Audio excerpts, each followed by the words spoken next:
The anniversary dinner was held at Marcello's, the Italian restaurant where my parents had their first date 30 years ago. White tablecloths, candlelight, a private room for 20 guests. My sister Lauren had organized everything. The menu, the flowers, the photographer capturing every moment. She stood at the front of the room in her Dior dress, directing people like a wedding planner. "Maya, you're at table 2, she told me, without looking up from her seating chart. "Not the family table? That's for immediate family who actually contribute to mom and dad's lives." Her smile was saccharine. "You understand." I took my seat between my cousin's husband and my father's college roommate. From here, I had a perfect view of table 1, where Lauren sat with her husband Brandon, our parents, and our grandmother. The dinner started with champagne toasts. Lauren went first naturally. "To the most incredible parents anyone could ask for," she said, her voice carrying perfectly. "You taught us the value of hard work, family loyalty, and building something that lasts. Your marriage is an inspiration. Your life together is everything I hope to achieve with Brandon." Applause. Mom dabbed her eyes. Dad looked proud. "And speaking of building something that lasts," Lauren continued, "I want everyone to know that Brandon and I are announcing our pregnancy tonight." The room erupted. More tears from Mom. Dad stood up to hug them both. The photographer captured every second. I clapped politely from table 2. After Lauren sat down, several other people gave toasts. My uncle talked about Dad's business success. My aunt praised Mom's charity work. Grandmother reminisced about their wedding day. Then Dad stood up. "Thank you all for being here," he began. 30 years ago, I married my best friend. Together, we built a life I'm incredibly proud of." Mom smiled up at him. "We raised 2 daughters. One who embodies everything we taught her about responsibility and family." He gestured to Lauren. "Lauren's made us proud every single day. Harvard graduate, successful career, now giving us our first grandchild. She's everything a parent could hope for." Lauren glowed. Dad's tone shifted. "And then there's Maya." Every head turned toward me. Maya has always been different. She rejected the path we laid out for her. Turned down the college fund we saved to pursue entrepreneurship. He made air quotes. "She's 34 years old, living alone, no stability, no clear direction." I kept my face neutral. "Your mother and I have tried to be patient. We've tried to be supportive. But at some point, you have to acknowledge reality." He pulled out a folded paper from his jacket. "Which is why I'm announcing tonight that we've updated our will." Mom looked confused. "Richard, what?" "Maya is removed as a beneficiary," he said firmly. "Everything will go to Lauren. The house, the investments, the life insurance. All of it." The room went silent. Lauren's surprise looked rehearsed. "Dad, I'm honored, but—" "You've earned it," Dad said. "You're the daughter who showed up, who built a life we can be proud of." I took a sip of water.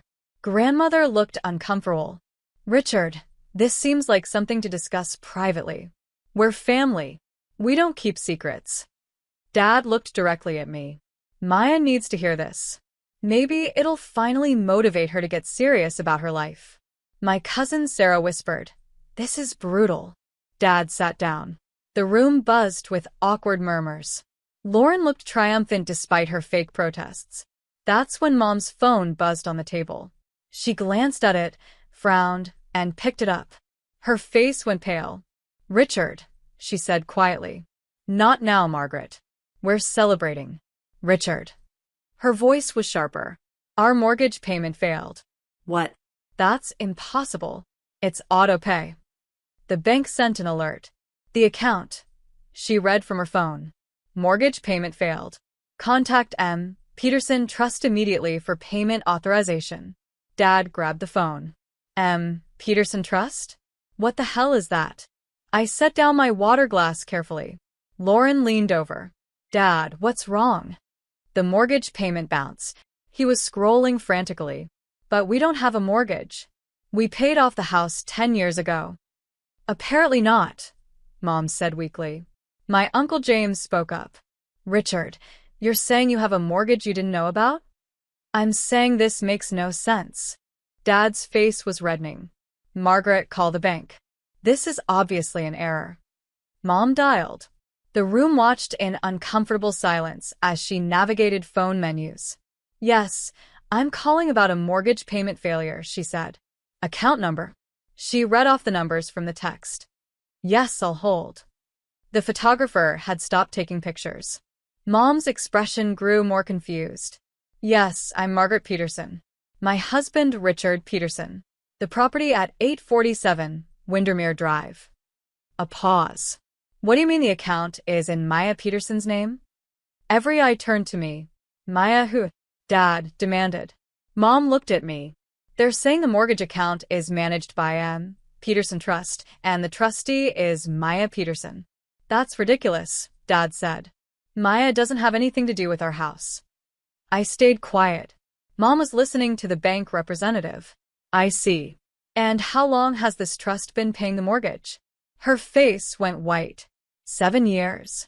7 years. Dad's voice echoed off the walls. Mom lowered the phone. The representative says Peterson Trust has been making monthly mortgage payments of $3,400 since 2018. The payment failed today because... She looked at me. Because the trust account was closed this afternoon. The silence was absolute. Lauren found her voice first. Maya's been paying your mortgage? Apparently, Mom whispered. Dad stood up, so fast his chair tipped backward. Maya. Explain. Now.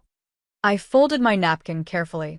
You took out a home equity line of credit in 2018. $340,000. You used it to invest in Uncle James's commercial real estate venture. Uncle James choked on his wine. The venture failed. I continued calmly. You lost everything. Suddenly you had a $340,000 mortgage on a house you thought was paid off. Monthly payments were $3,400. How do you know about this? Dad demanded. You came to me. Both of you. You were panicking. Facing foreclosure. You asked if I had any money to help.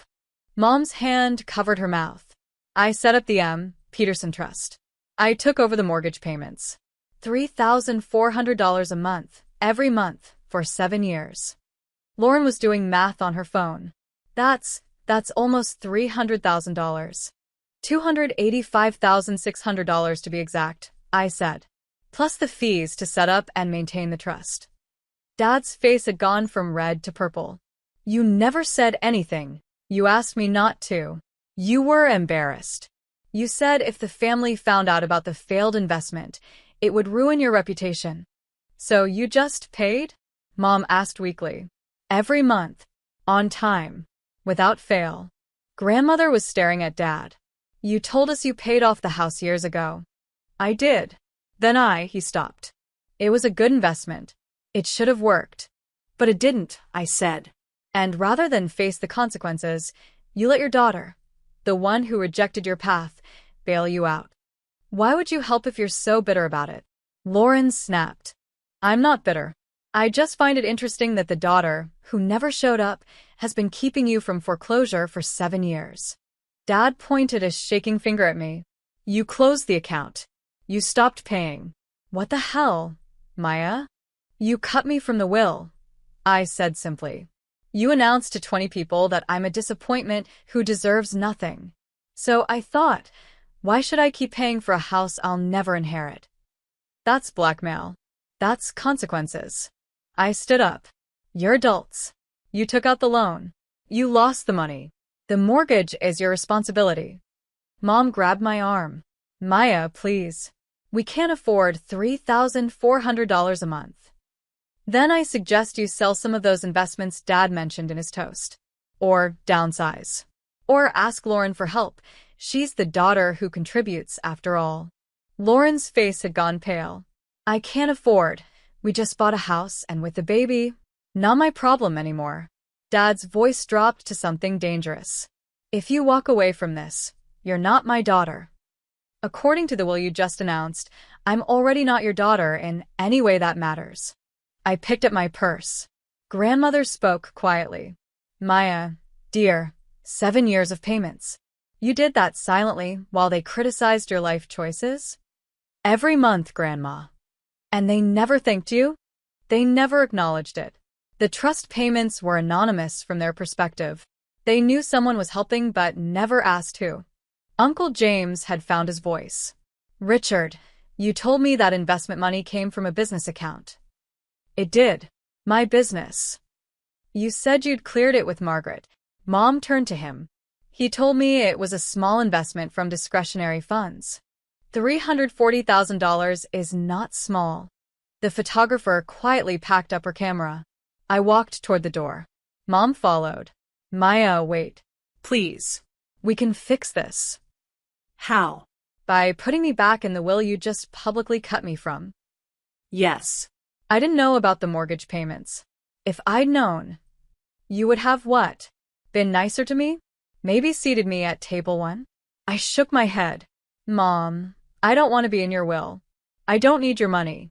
I've been financially independent since I was 26. Then why did you pay the mortgage? Because you're my parents. Because despite everything, I didn't want you to lose your home. Tears streamed down her face. And we thanked you by calling you a disappointment. Yes. Maya, I'm so sorry. Dad had joined us in the hallway. Maya, be reasonable. We can't come up with $3,400 a month. Sell the house. It's worth $800,000 now. Pay off the mortgage and downsize. This is our home, which you risked on a bad investment. That's not my fault. Lauren appeared, Brandon trailing behind. You can't just abandon them. Watch me. What about family loyalty? What about it, Lauren? Where was your loyalty when Dad was announcing I'm cut from the will? She faltered. I didn't know he was going to. Yes, you did. You organized this dinner. You knew exactly what was planned. Brandon cleared his throat. Lauren, did you know about this?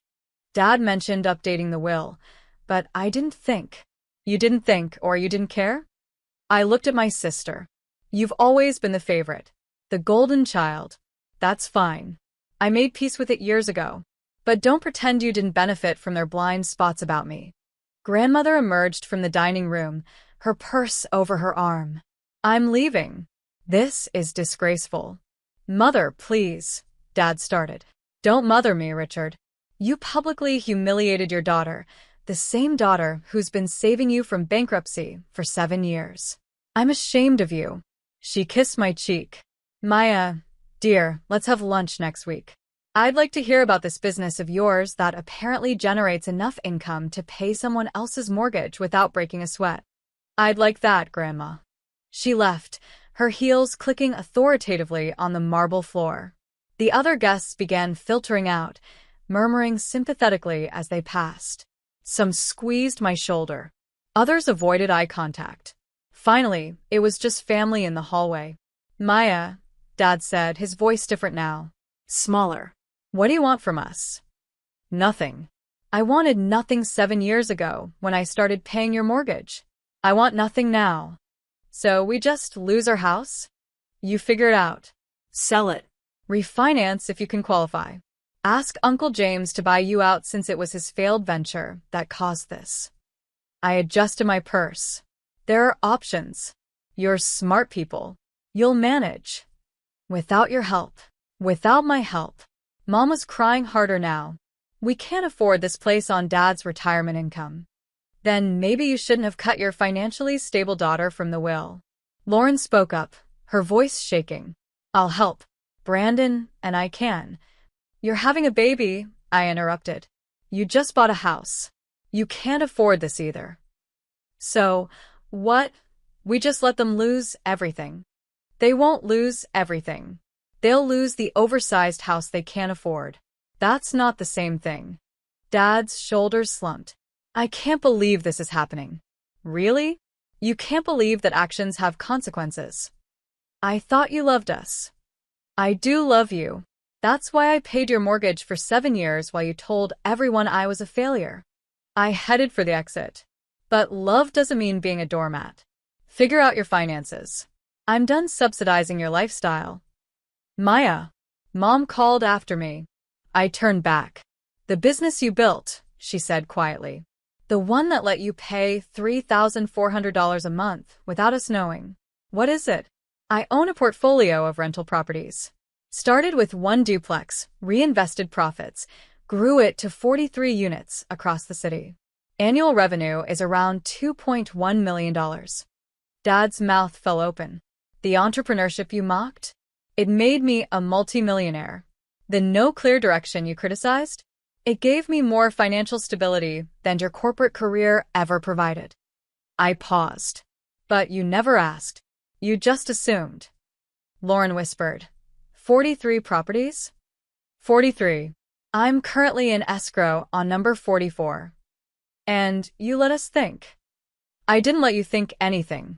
You decided who I was without asking. I just didn't correct you. I walked out of Marcello's into the cool evening air. My phone rang immediately. Grandmother.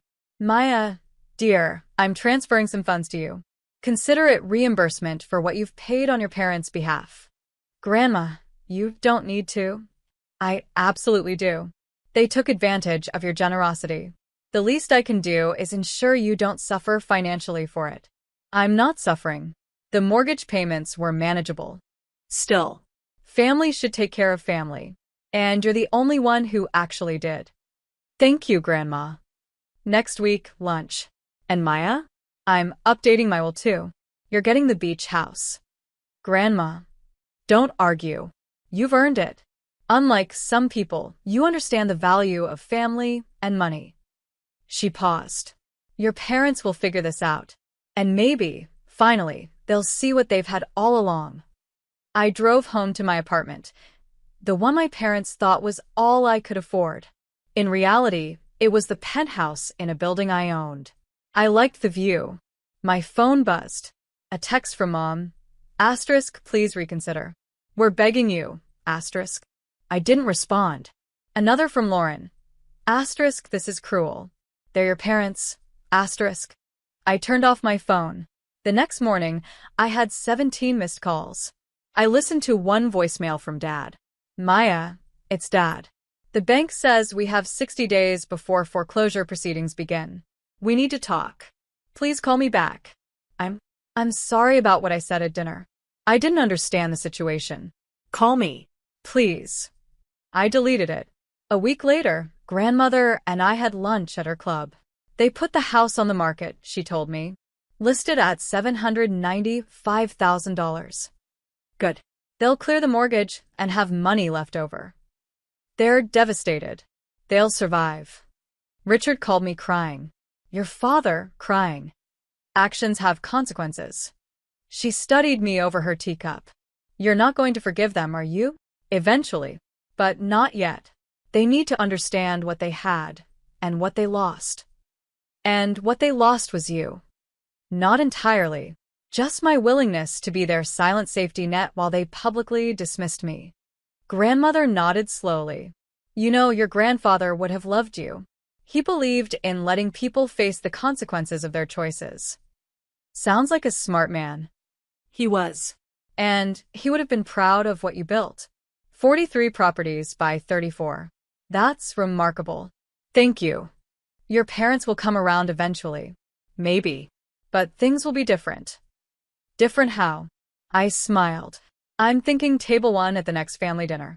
And maybe Dad can give a toast about the daughter who actually showed up, 7 years worth of mortgage payments at a time. Grandmother laughed. Now that I would pay to see. We finished lunch, and I drove to one of my properties to meet with contractors. The business that my parents had dismissed had given me everything they said I'd never have.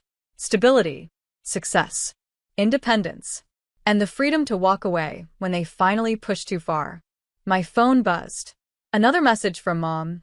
Asterisk house is under contract. We close in 30 days. Moving to a condo. I hope you're happy. Asterisk. I texted back. Asterisk, I hope the condo works out. And Mom, I am happy. I built that happiness myself. Asterisk. She didn't respond. That was fine. I'd been building things without their approval for years. I could keep doing it.